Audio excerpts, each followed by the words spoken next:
Lance Corporal Danny Martinez crouched in the elephant grass, sweat already soaking through his flak jacket, though it was barely 700 hours.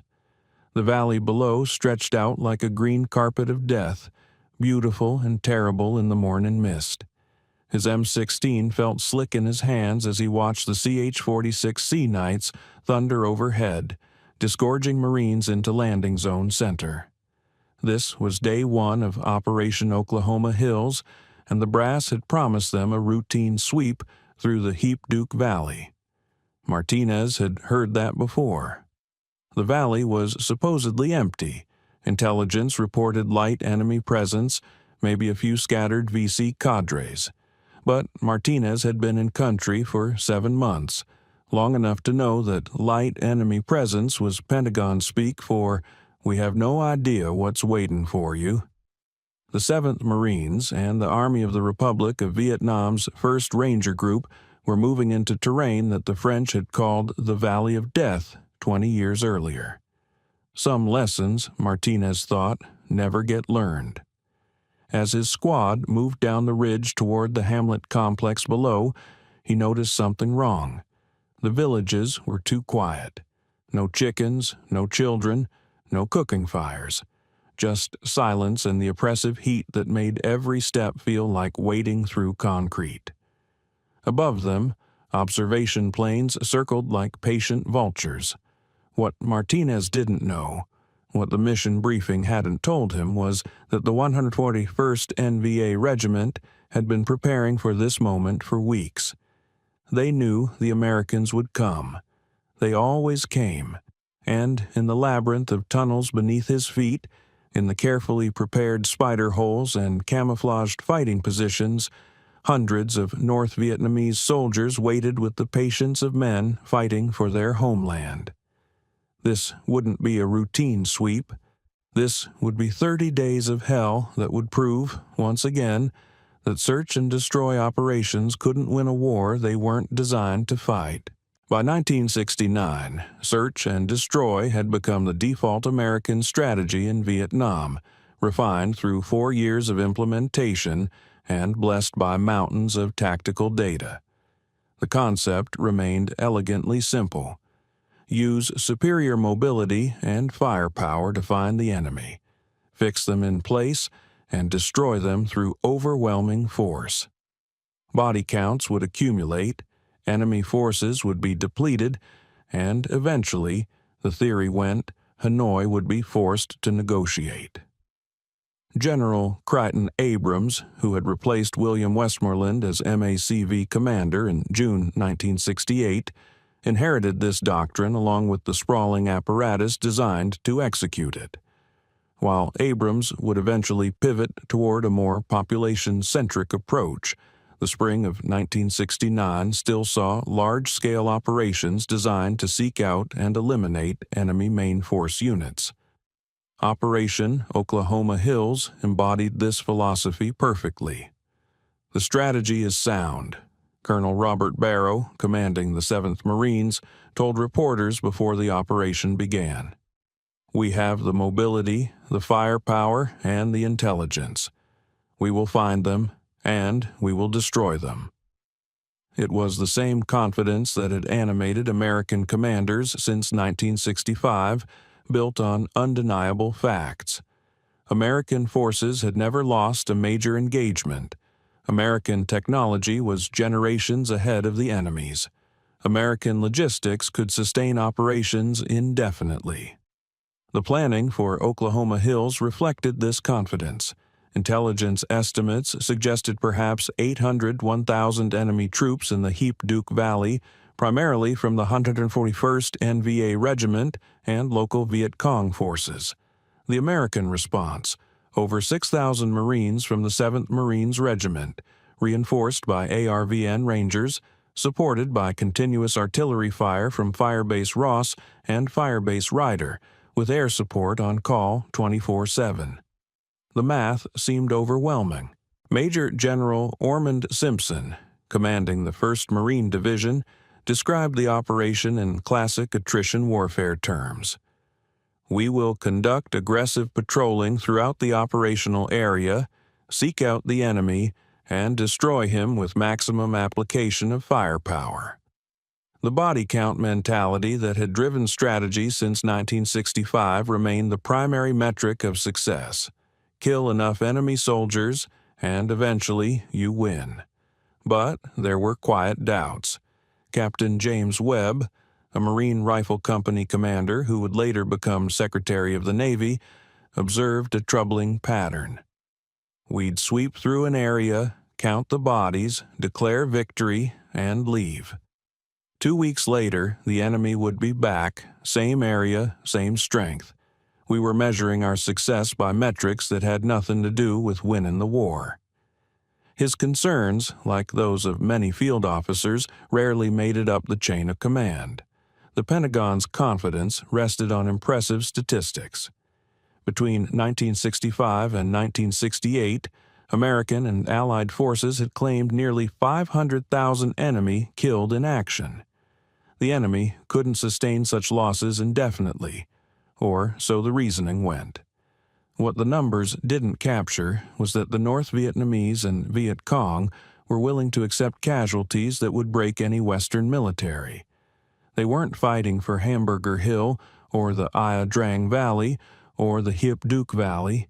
They were fighting for Vietnam itself, and that made all the difference. For the Marines loading into helicopters on April 3, 1969, these strategic questions were abstract. Their mission was concrete: insert into the valley, patrol assigned sectors, find the enemy, call in fire support, and destroy them. They'd done it dozens of times before in operations with names like Scotland, Dewey Canyon, and Bold Mariner. Oklahoma Hills would be no different. Except it would be.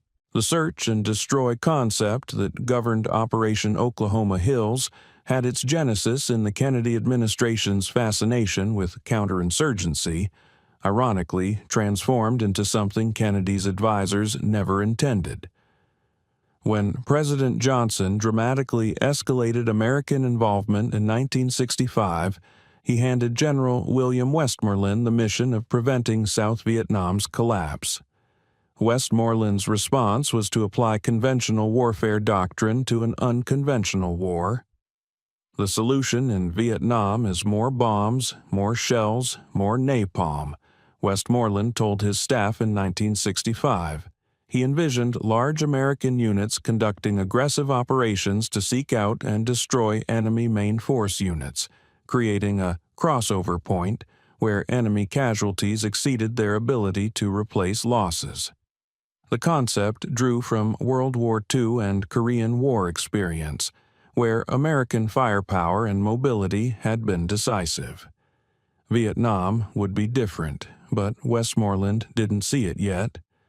The operational framework required massive logistical support.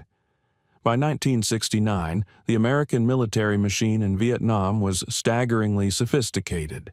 Helicopter mobility, pioneered in the Ia Drang Valley in 1965, allowed units to insert rapidly into remote areas, engage the enemy, and extract before the enemy could mass forces.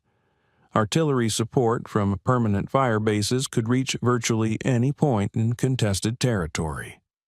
Tactical air support could arrive within minutes, bringing everything from napalm to 750-pound bombs. Lieutenant General Victor Krulak, commanding the Fleet Marine Force Pacific, had opposed this approach from the beginning. "The conflict in Vietnam is not a military war," he wrote in 1965. "It is a political and social struggle in which military action is but one factor."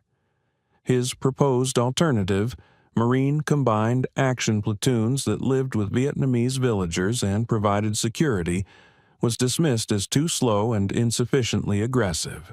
The Pentagon wanted results measured in bodies, not hearts and minds. Early search and destroy operations seemed to validate Westmoreland's approach. Operation Starlight in August 1965 killed 614 Viet Cong at a cost of 45 Marines.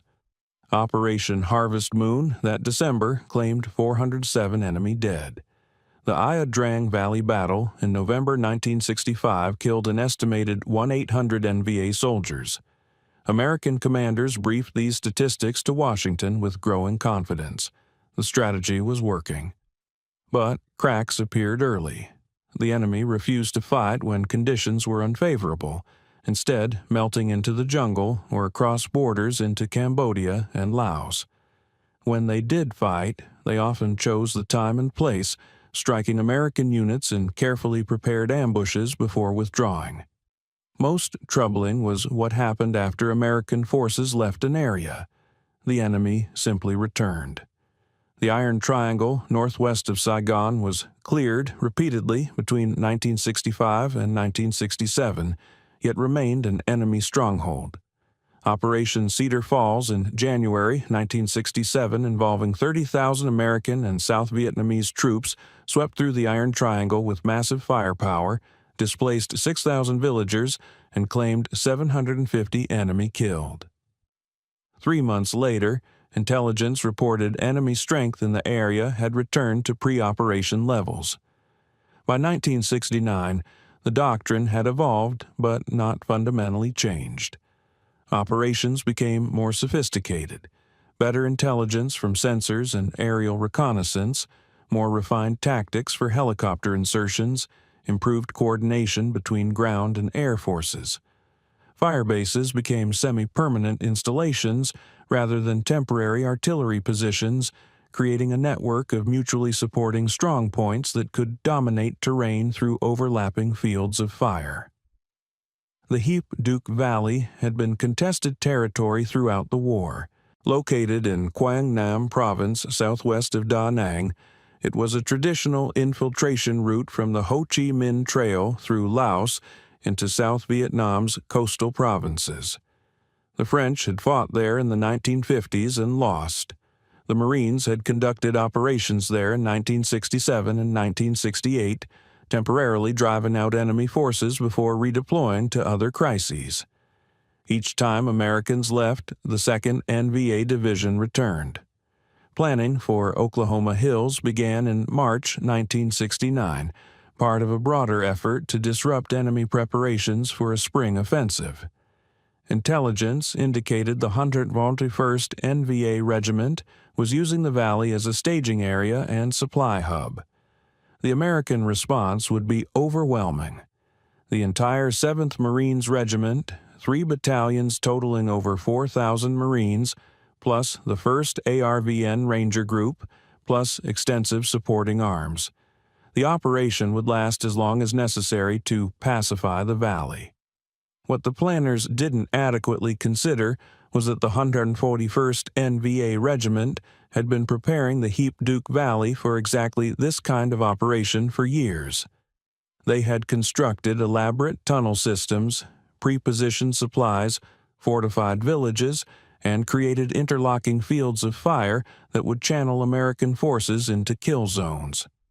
Most critically, they were fighting for territory they considered their own, with supply lines stretching back to North Vietnam and a political will that American firepower couldn't break. Colonel Barrow received his operation order on March 28, 1969. His mission: conduct search and destroy operations in the Hiep Valley to locate and destroy enemy forces and installations. Duration: indefinite. Expected enemy strength: 800-1,000. Expected American casualties: moderate. Reality would prove far more costly. The first 3 days of Operation Oklahoma Hills followed the familiar script. Marines inserted via helicopter into multiple landing zones, established patrol bases, and began systematic sweeps through the target area. Contact was light.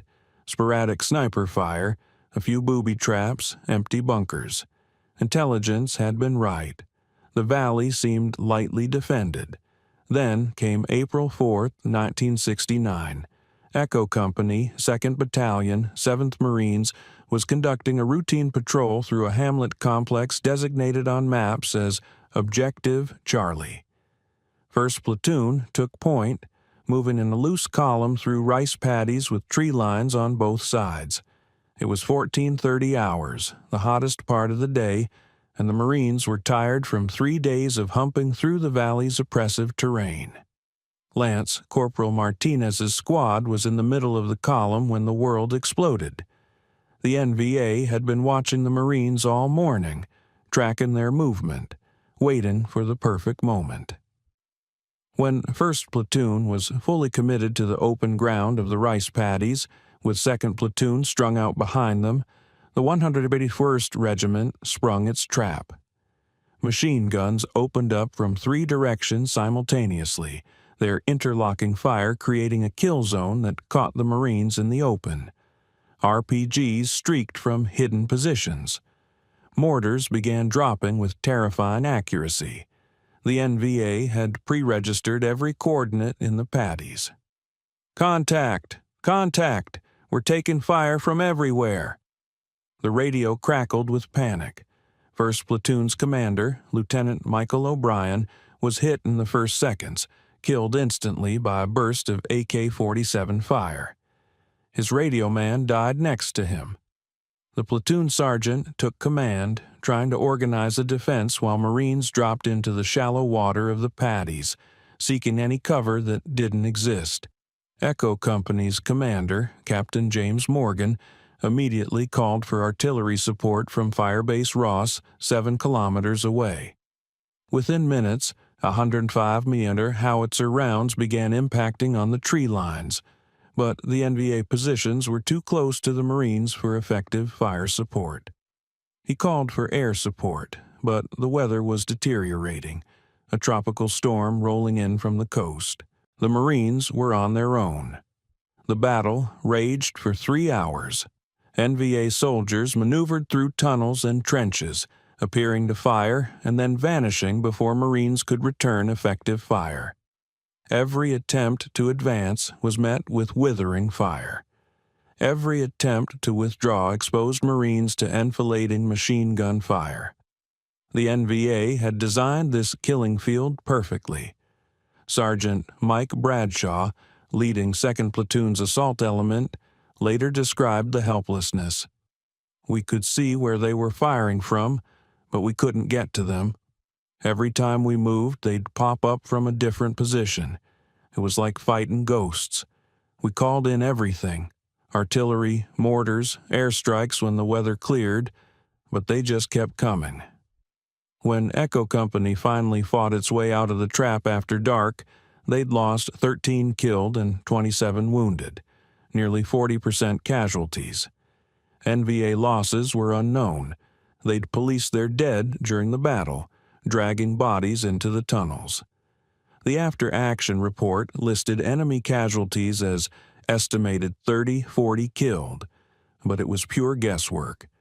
What was certain was that the 141st Regiment remained combat effective and in control of the terrain. April 4th was just the beginning. Over the next week, Marine units throughout the valley encountered similar ambushes and prepared defenses.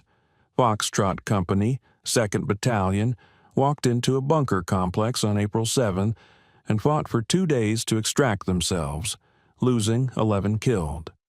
Golf Company, 3rd Battalion, triggered a massive ambush on April 10th, resulting in 16 dead and 40 wounded.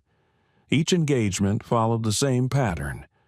NVA forces would allow Marines to penetrate deep into prepared positions, then attack from multiple directions, inflict maximum casualties, and withdraw before American firepower could be massed effectively.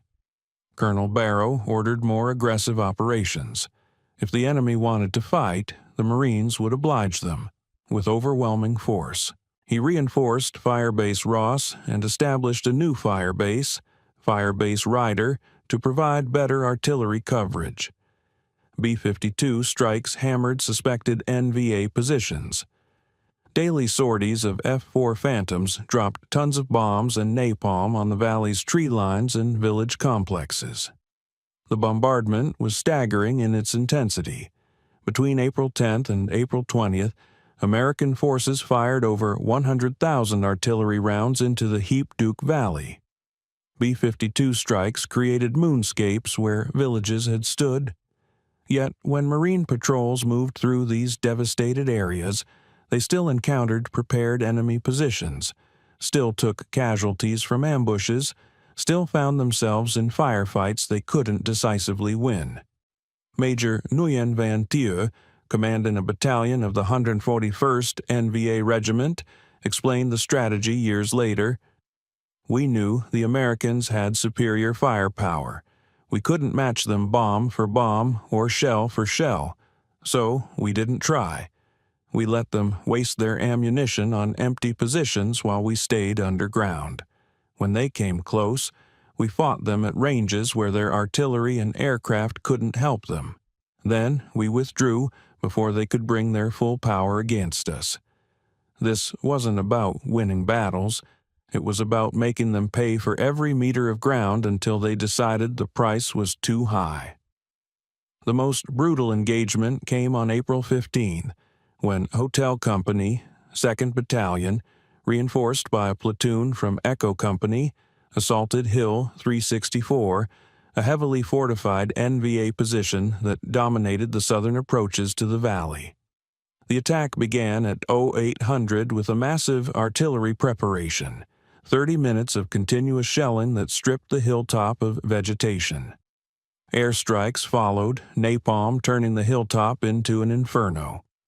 At 0900, Hotel Company began its assault, advancing up the steep slopes in textbook fashion, fire and movement, squads covering each other, steady progress toward the objective.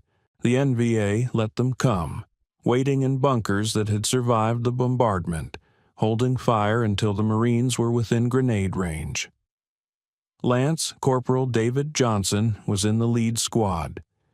We were maybe 50 meters from the top when everything opened up at once. Machine guns, rifles, grenades, they had us zeroed. Guys were getting hit everywhere. We tried to pull back, but they were shooting us in the back. It was a slaughter. The battle for Hill 364 lasted 14 hours. Hotel Company made 3 separate assaults, each thrown back with heavy casualties. By nightfall, the hill remained in NVA hands, and Hotel Company had lost 19 killed and 47 wounded, the worst single-day casualties of the entire operation. The NVA abandoned the position that night, leaving their dead in the bunkers and withdrawing to prepared positions deeper in the valley. American commanders claimed Hill 364 as a victory. Enemy casualties estimated at 60-80 killed, the position captured. But the hollow nature of such victories was becoming impossible to ignore. The Marines held Hill 364 for 3 days before abandoning it to continue operations elsewhere. 2 weeks later, intelligence reported the NVA had reoccupied the hill and were rebuilding fortifications. By mid-April, the pattern was undeniable. American forces could win any tactical engagement, could seize any objective, could inflict devastating casualties when they could bring their firepower to bear. But they couldn't hold terrain indefinitely, couldn't prevent the enemy from returning, and couldn't translate tactical victories into strategic progress. The Hiep Valley remained contested territory. The 141st NVA Regiment remained combat effective, and the cost in American lives continued to mount. As Operation Oklahoma Hills ground through its 3rd week, both sides adapted to the brutal realities of the Hiep Valley. The Marines refined their tactics, but so did their enemy, creating an arms race of technique and countermeasure that neither side could decisively win. Colonel Barrow implemented new procedures after the casualties of mid-April. Patrols became more cautious, with extensive reconnaissance before major movements. Artillery preparations became longer and more thorough. Recon by fire that pounded suspected enemy positions before troops approached. Helicopter insertion shifted to daybreak hours when morning fog provided some concealment. Night defensive positions became increasingly elaborate, with interlocking fields of fire, pre-registered artillery concentrations, and ambush patrols forward of main positions. The Marines also adopted the NVA's own tactics of close combat. If the enemy wanted to grab them by the belt, fighting at ranges too close for artillery or air support, then the Marines would master that game too. Squads began operating in smaller, more flexible elements. They stopped using trails entirely, cutting through jungle instead. They set up more ambushes and fewer patrols, trying to catch the NVA moving rather than stumbling into prepared positions. Captain William Gasser, commanding Hotel Company after its decimation on April 15th, explained the evolution. "We learned to think like they did. Never take the obvious route. Never repeat a pattern. If we patrolled north yesterday, go south today. If we moved in company strength last week, send out reinforced squads this week. Make them guess, keep them off balance." It was sound tactical thinking, but it fundamentally conceded that the Marines were reacting to enemy initiative rather than dictating the terms of combat. Technology became both salvation and false promise. Starlight scopes, night vision devices that amplified ambient light, gave Marines the ability to see at night when previously they'd been blind. Acoustic and seismic sensors, first developed for the McNamara line along the DMZ, were deployed throughout the valley to detect enemy movement. These electronic warfare tools generated reams of data, suspected enemy positions, movement patterns, possible supply routes. But the sensors couldn't distinguish between enemy troops and water buffalo, between a patrol and a farmer. The intelligence they provided was probabilistic at best, and the NVA quickly learned to game the system, sending individuals to trigger sensors and draw fire while main forces moved elsewhere. Captain Robert Adams, an intelligence officer with the 7th Marines, admitted the limitations. "We'd get sensor activations and call in artillery or airstrikes. Sometimes we hit something. Sometimes we shelled empty jungle. The enemy adapted faster than we could refine the technology." The NVA's adaptations were equally sophisticated despite their technological disadvantages. After the massive bombardments of mid-April, they moved their main defensive positions deeper into tunnel systems that American ordnance couldn't reach. They adopted a one slow, four fast doctrine. Fight American forces slowly to inflict casualties, then execute 4 rapid movements to break contact, disperse, and regroup before American reinforcements arrived. Their intelligence network proved remarkably effective. Local Vietnamese civilians, some sympathetic to the NVA, others coerced, many simply trying to survive, provided detailed information about Marine movements. The NVA knew when patrols left their bases, what routes they took, and what their objectives were, often within hours of the Marines themselves receiving their orders. This intelligence advantage allowed them to prepare ambushes with devastating precision. Senior Lieutenant Pham Van Dong, a company commander in the 141st Regiment, described their approach. "We studied the Americans carefully. They relied on helicopters, so we positioned anti-aircraft weapons near likely landing zones. They relied on artillery, so we built positions that artillery couldn't destroy. They preferred fighting during the day, so we attacked at dawn and dusk when their air support was less effective. Every advantage they had, we found a way to diminish or negate." The most significant adaptation was psychological. The NVA recognized that they didn't need to defeat American forces militarily. They needed to make the cost of continuing the fight unbearable. Every casualty, every medevac helicopter, every body bag sent home eroded American will. Senior Colonel Nguyen Huan, who commanded NVA forces throughout Quang Nam Province, was explicit about this strategy. "We cannot match American firepower, but we can match their will to fight. For them, this is a war of choice. For us, it is a war of survival. Time favors us." By late April, this war of attrition was taking its toll on the Marines. Units that had started the operation at near full strength were now severely depleted. Echo Company, which had borne the brunt of the April 4th ambush, was down to 60% strength. Hotel Company was rebuilt twice during the operation. Even successful patrols took casualties from booby traps, snipers, and small ambushes that inflicted 1 or 2 casualties before the enemy vanished. The frustration was palpable. Marines were dominating every engagement by traditional metrics: higher enemy body counts, superior firepower, technological advantages. Yet they weren't winning. The enemy remained in the valley, continued to attack, and showed no signs of being defeated. Sergeant Mike Bradshaw captured the sentiment. "We'd take a hill, lose guys taking it, hold it for a few days, then leave. The NVA would be back on that hill before we were even gone. What was the point? What were we accomplishing besides getting Marines killed?"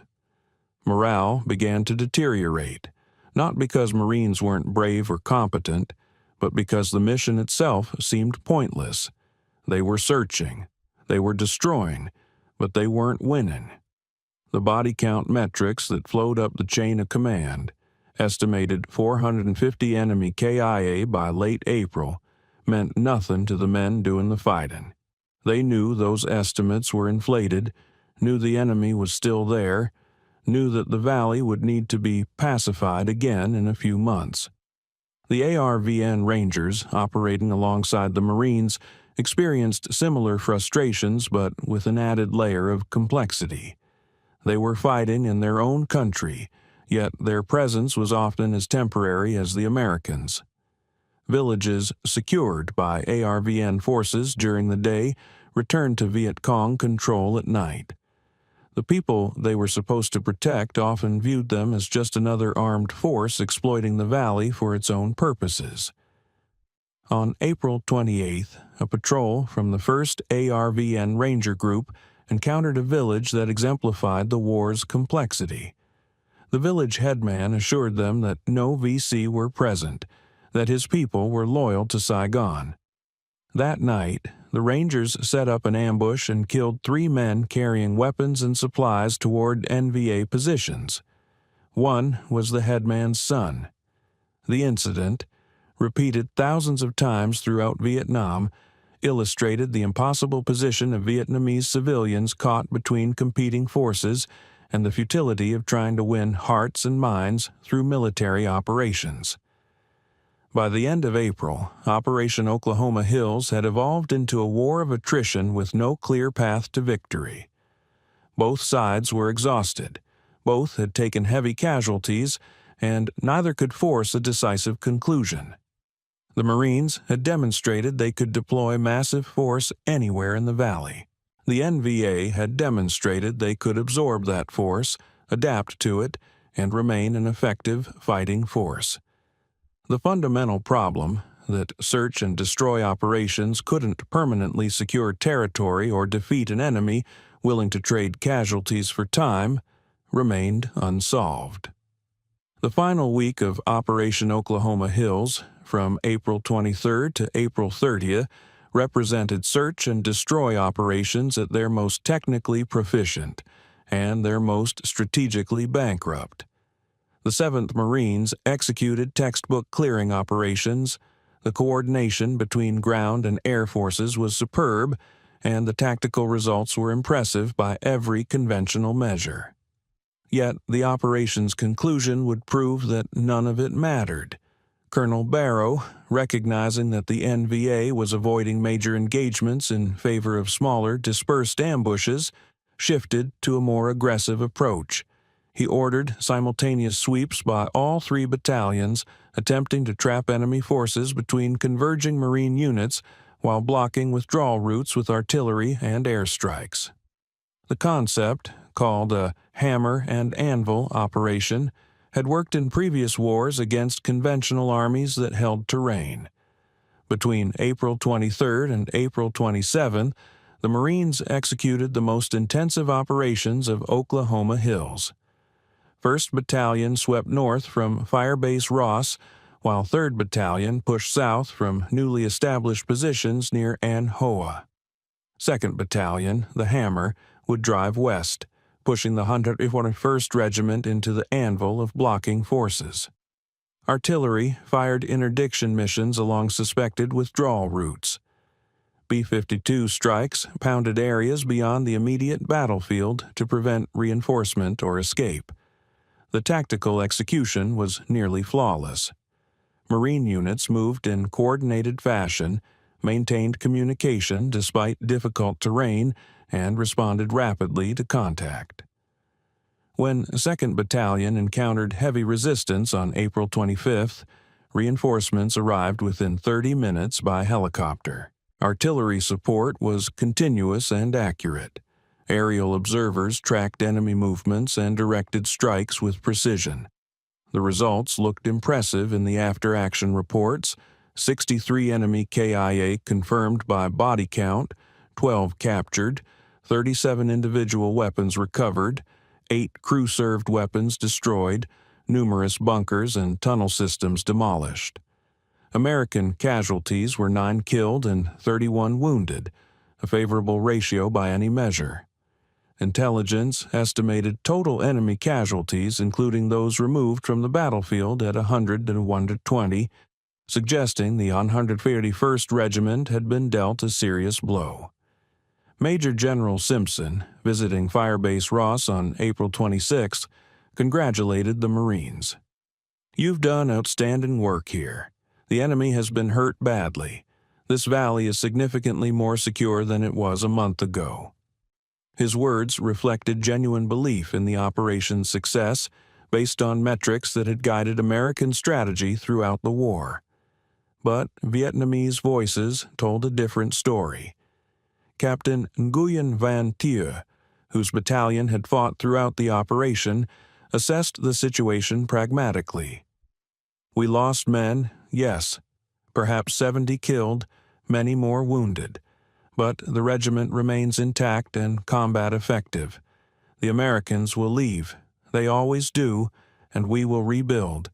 They win every battle but cannot win the war, because they measure victory by bodies while we measure it by persistence." The Tet Offensive of January 1968, 15 months before Oklahoma Hills, had already demonstrated this fundamental asymmetry. The NVA and Viet Cong had suffered devastating casualties during Tet, perhaps 45,000 killed. By conventional military standards, it was a catastrophic defeat. Yet Tet had turned American public opinion decisively against the war, forced President Johnson not to seek re-election, and shattered the credibility of military claims that the war was being won. The NVA could afford to lose battles as long as America lost faith. Operation Oklahoma Hills ended on April 30, 1969, with units returning to their permanent bases or redeploying to other operational areas. The official tally: 596 enemy killed, confirmed and estimated, 18 captured, substantial weapons and supplies destroyed. American losses: 86 killed, 342 wounded. By the body count metric that had governed American strategy since 1965, Oklahoma Hills was a success, nearly 7 enemy killed for every American lost. Within 2 weeks, intelligence reports indicated that the 151st NVA Regiment had returned to the Hiep Valley and was rebuilding fortifications.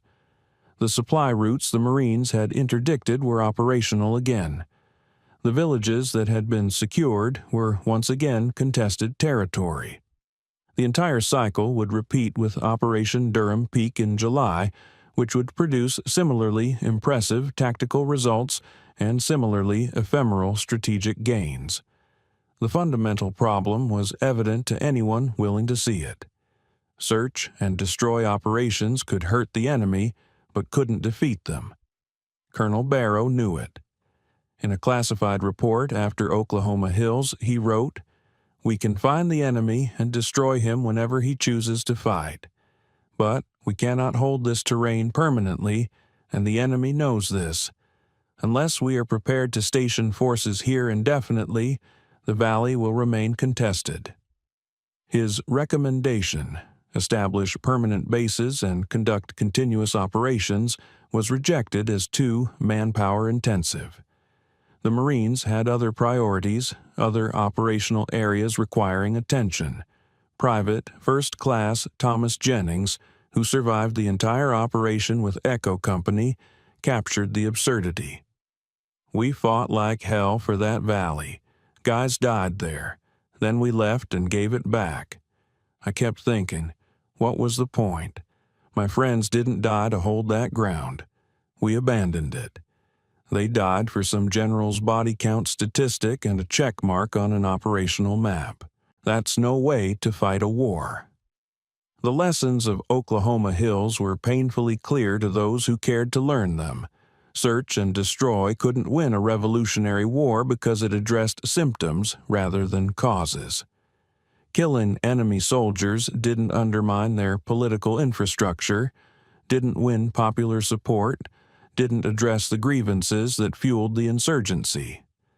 American forces were fighting a conventional war against an unconventional enemy, measuring success by metrics that had no correlation with victory.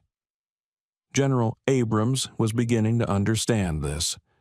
Within months of Oklahoma Hills, he would shift American strategy toward clear and hold operations, population security, and support for Vietnamese territorial forces. But by then, the American public's patience was exhausted. President Nixon's Vietnamization program, gradually transferring combat responsibilities to South Vietnamese forces while withdrawing American troops, was already underway. The fundamental admission implicit in Vietnamization was that the American strategy of the previous 4 years had failed. Operation Oklahoma Hills became a footnote in a long, losing war. It wasn't a dramatic defeat like the later battle for Firebase Ripcord, wasn't a controversial atrocity like My Lai, wasn't iconic like the siege of Khe Sanh. It was simply another search-and-destroy operation that accomplished nothing of lasting strategic value at a cost of 86 American lives and hundreds of Vietnamese lives on both sides. Its very ordinariness made it more damning than spectacular failures. This was the routine reality of American operations in Vietnam, repeated hundreds of times with consistently futile results. Operation Oklahoma Hills ended 45 years before American forces would withdraw from Afghanistan in chaos, but the lessons remained painfully relevant. The Hiep Valley encapsulated everything wrong with search and destroy as a strategy. The illusion that tactical proficiency equals strategic success, the delusion that firepower can substitute for political solutions, the fantasy that body counts measure progress toward victory. The Marines who fought in the Hiep Valley in April 1969 were as brave, skilled, and professional as any military force in history. They executed their missions with competence and courage, but they were asked to accomplish something impossible: win a political war through military operations, defeat an ideology with firepower, and substitute temporary presence for permanent commitment. Colonel Robert Barrow would later become Commandant of the Marine Corps. In that role, he helped reshape Marine doctrine to emphasize the political dimensions of conflict and the limitations of purely military solutions. Captain James Webb became a decorated veteran, acclaimed author, and senator who consistently questioned military adventures without clear political objectives. Many veterans of Oklahoma Hills carried its lessons into later decades, cautioning against repeating the mistakes of Vietnam. But institutions have short memories and politicians shorter ones. The 2001 invasion of Afghanistan and 2003 invasion of Iraq repeated many of search and destroy's fundamental errors. The belief that killing insurgents would bring victory. The reliance on metrics like enemy casualties that measured activity rather than progress.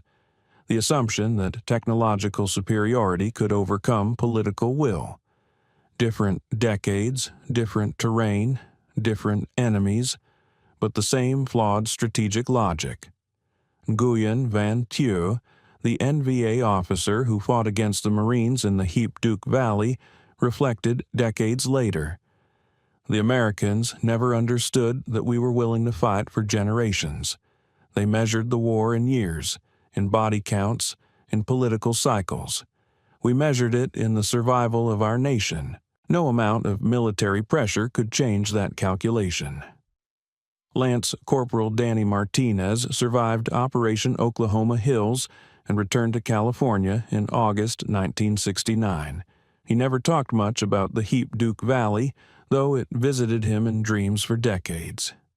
In 2009, 40 years after the operation, he returned to Vietnam as a tourist.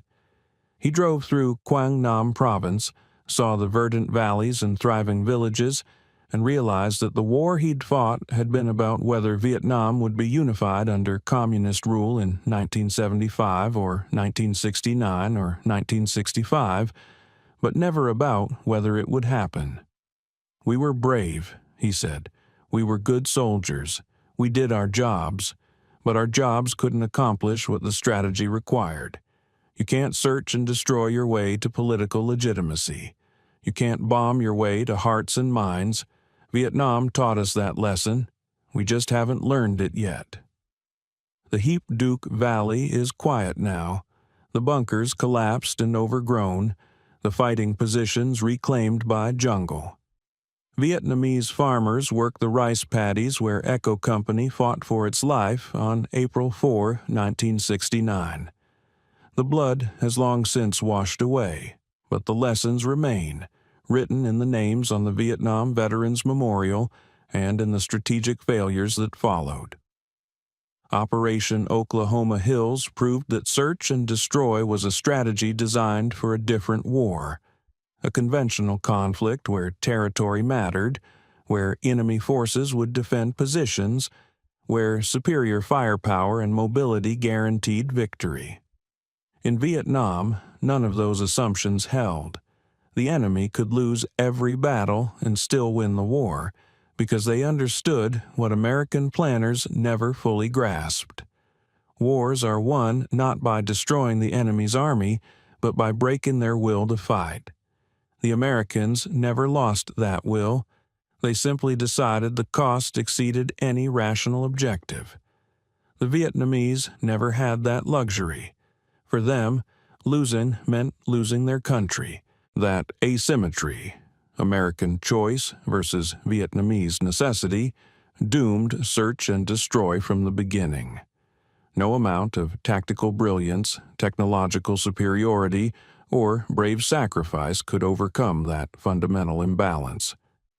Sergeant Mike Bradshaw, who led his platoon through 3 firefights during Oklahoma Hills, put it simply in a letter home written in May 1969, "We're the best fighters in the world. We've got the best equipment, the best training, the best support. But I don't think we can win this war, because I don't think anyone knows what winning means here. The enemy knows. They'll know when they've won. We're just counting bodies and hoping the number gets big enough to mean something."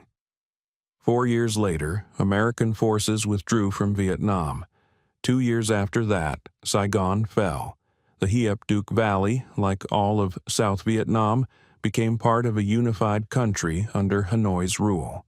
The 181st NVA Regiment, which had survived Operation Oklahoma Hills and dozens of similar operations, marched in the victory parade.